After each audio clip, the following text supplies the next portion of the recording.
Hi guys, and welcome back to yet another review. This time around I'm bringing you the SOUNDRHYME DTE264.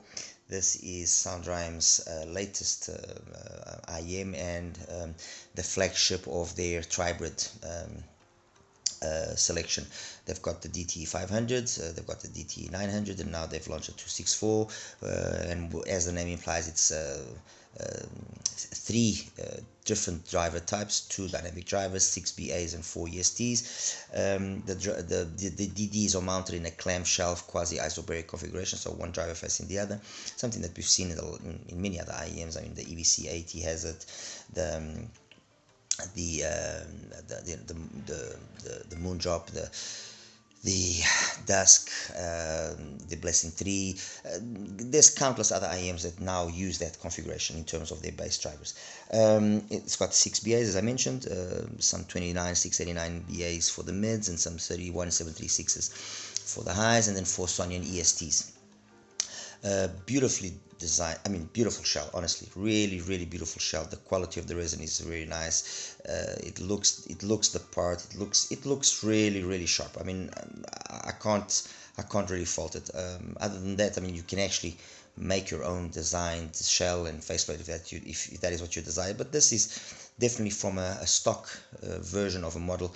This is a nice finish, a nice look to it. It's kind of a marble-ish kind of, I don't know, just looks like stone.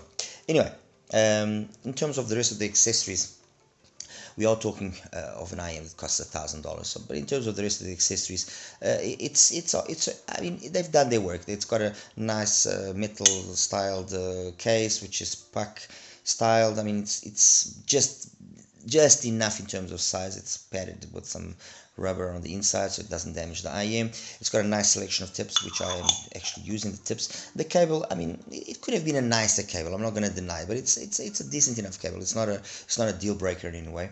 And that's basically, it's got a cleaning tool and so on. So in terms of its physical aspect, it fits beautifully. It's well built.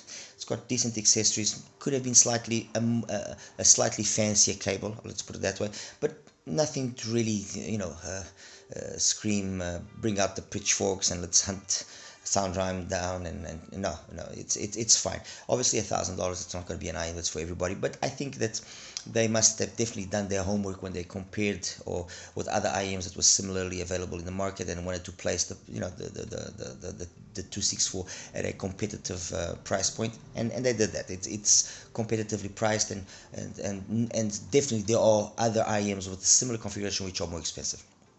Anyway, I've selected, yeah, three other IEMs. I could have chosen more, and if you guys are wanting me to maybe compare the 264 with anything else, please let me know. And if I do have it, I'll definitely do it. Or if I can get my hands on one, I'll definitely do it. So don't worry about it.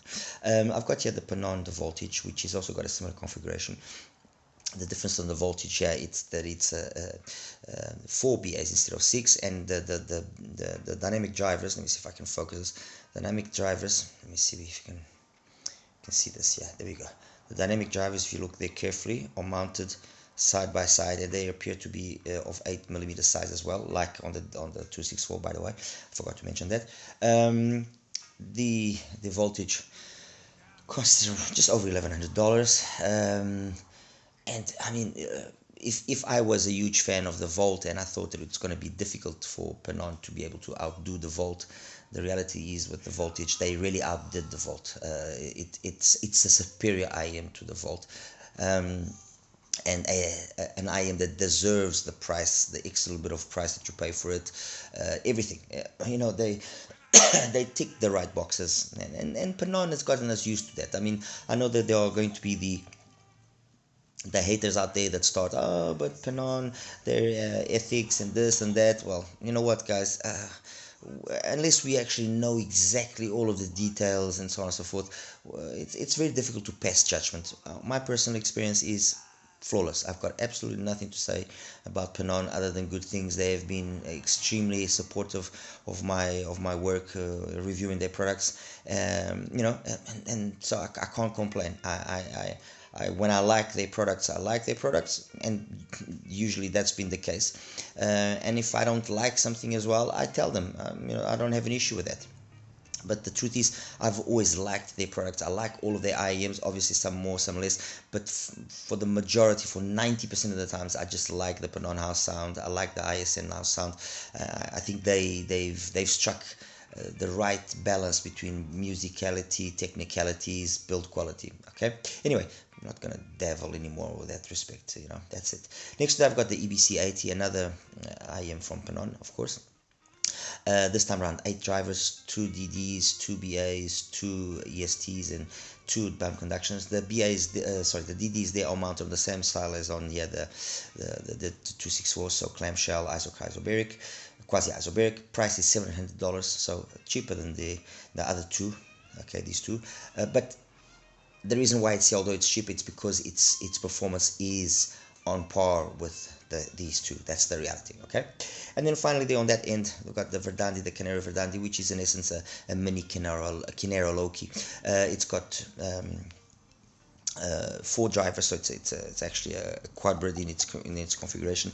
It's got 1 bond conduction unit, 2 Knowles BAs, 2 Sonin ESTs, and 1 DD. The DD there is a 6mm DD, and let me tell you something, that is one hell of an impressive 6mm DD. It's the same DD, by the way, that comes in the Loki, and if you listen to the Loki or if you listen to the Verdandi, I'm sure that one thing you will definitely say and agree with me is bass is not a problem.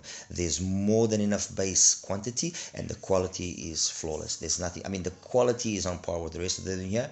Yes, the quantity a little bit less, especially when we compare it to these two. I would say the EBC and the 264 are the ones that have maybe the most bass quantity, but the quality is definitely there, and that costs around also the $1,100 price bracket. So those two are the most expensive, the Verdandi and the Voltage. The 264 is in between, middle point, and then the EBC, the cheaper one. Anyway, let's jump into this. If with regards to the DTE 500 and the DTE 900, there was, I would say, well, with regards, obviously the DTE 500 had a specific sound and style and a crowd that it was trying to reach.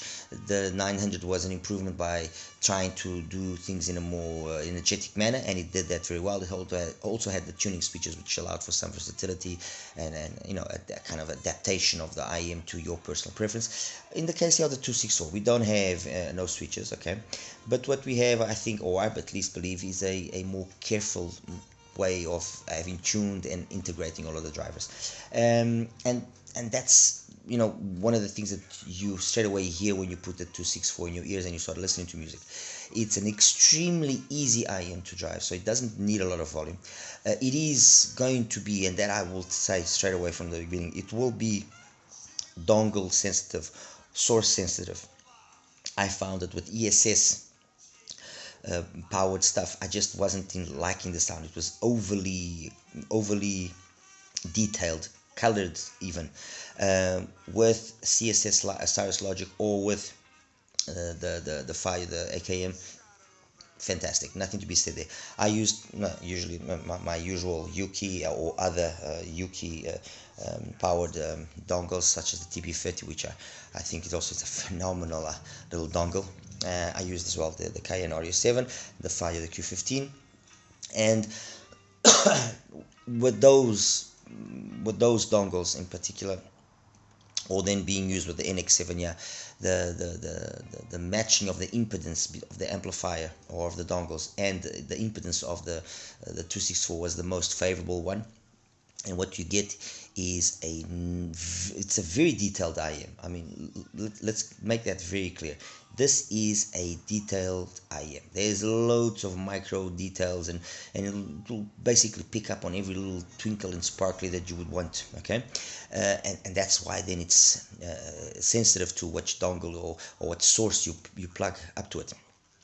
But the detail, if you get the fit right, if you get the dongle right, the detail is so exquisite that what you get up, or that ends up happening here, is the same situation that happens in the case of the Loki, which was a highly detailed IEM, okay, but it was so detailed and so well mannered at giving all that huge quantity of detail that it just sounded unfatiguing.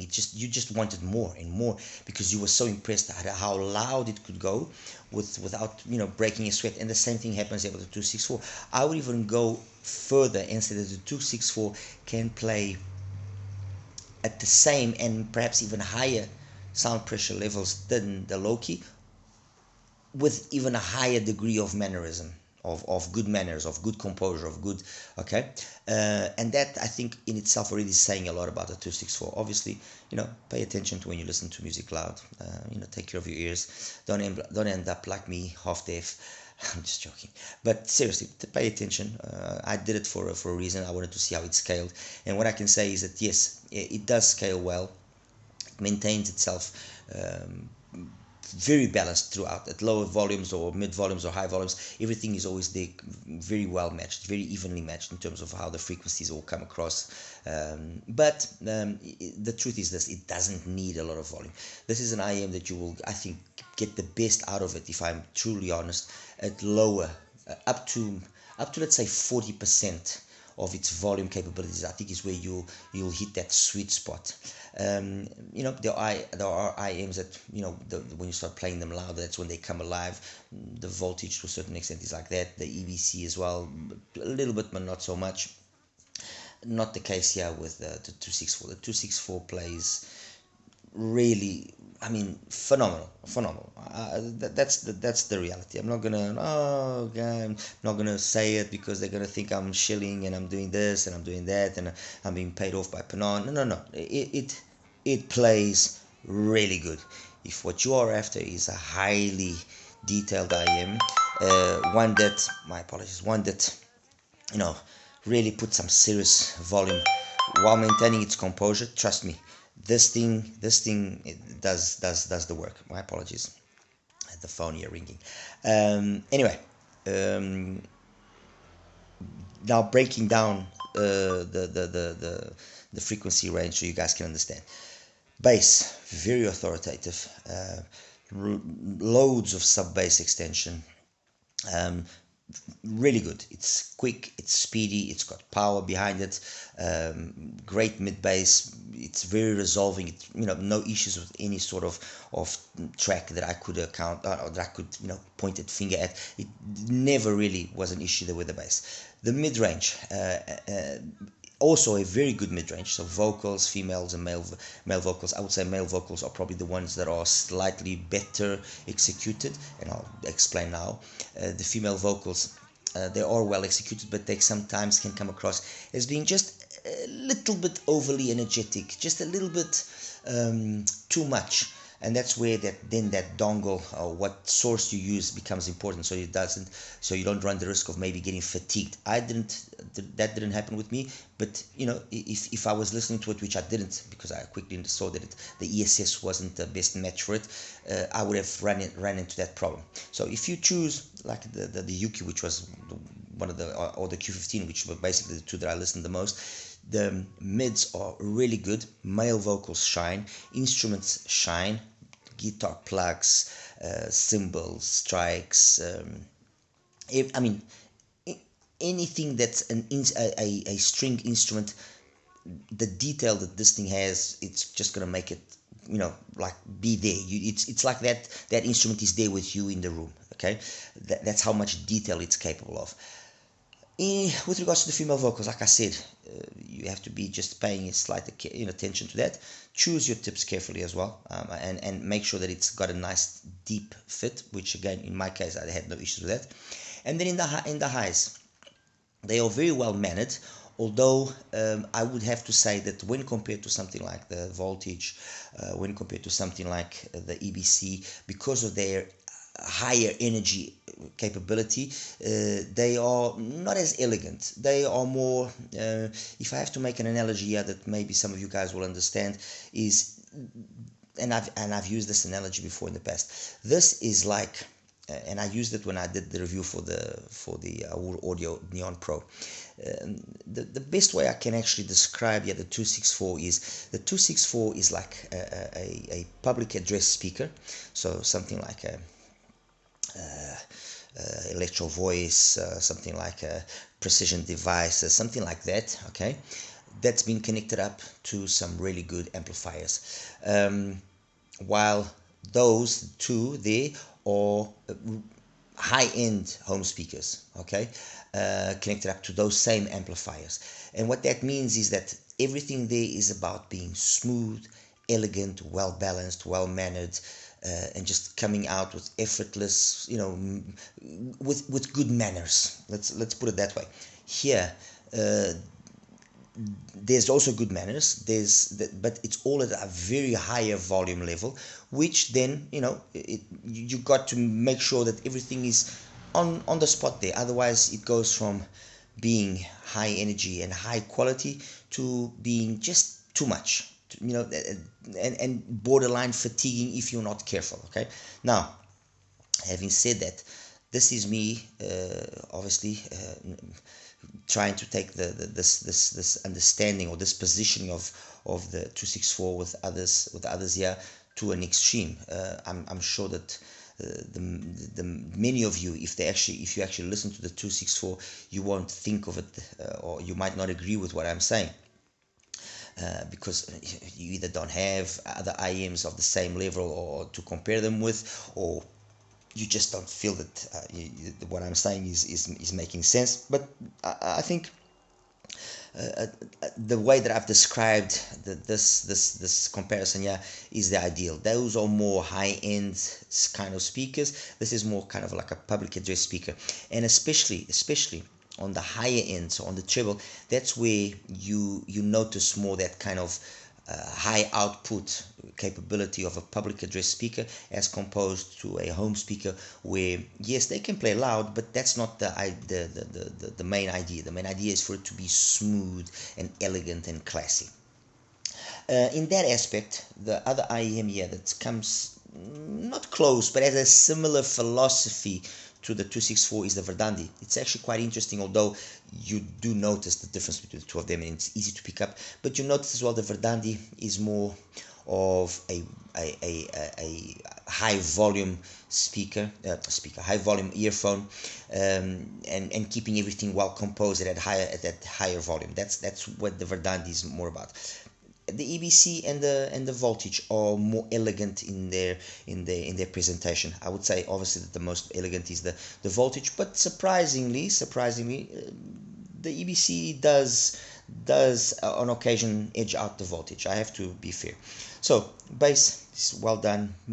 Mids are really good. Just have to be careful with what you're using there as a source. Well, on the Voltage, on the bass, that doesn't happen.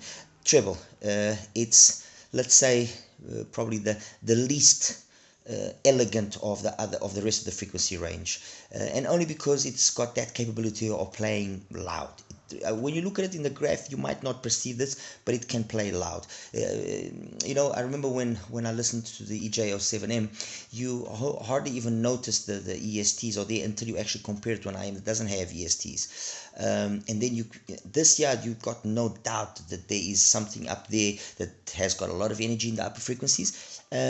Although, having said that, I'm not saying that there isn't a good level of coherence. Now, there is a good level of coherence. What happens with the 264 is that if you are a person looking for a highly audiophile, correct IM, those two are better.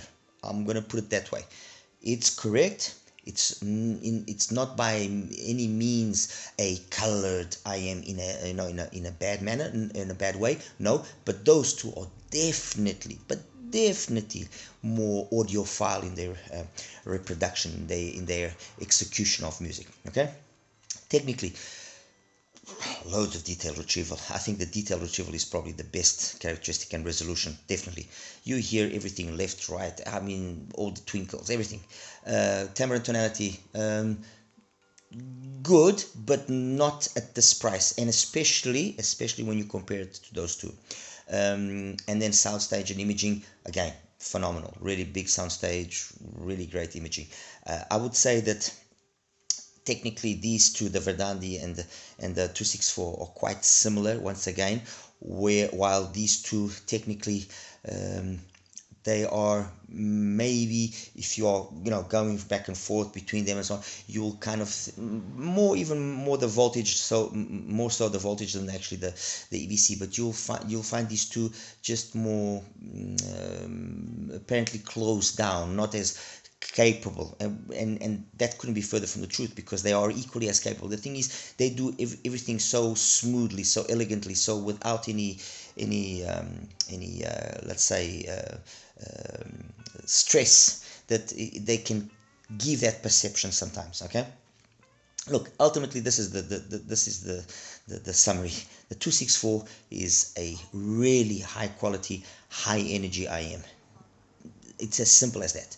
It does everything that it was proposed to do, in my opinion, really well.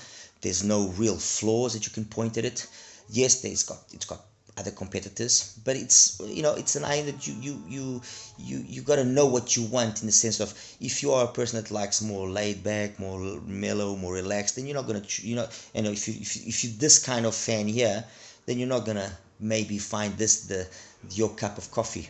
But if you like a fun, highly engaging IM that can play really loud, and, you know, still maintain good mannerisms and everything, the 264 is definitely going to be there.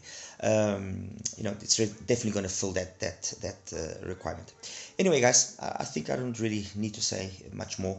Solid IM, nothing that I can say that I can, like I mentioned, that is a flaw. Nothing really. That's it. I'll show you the graphs and we'll wrap it up. All right, you take care now. Bye bye.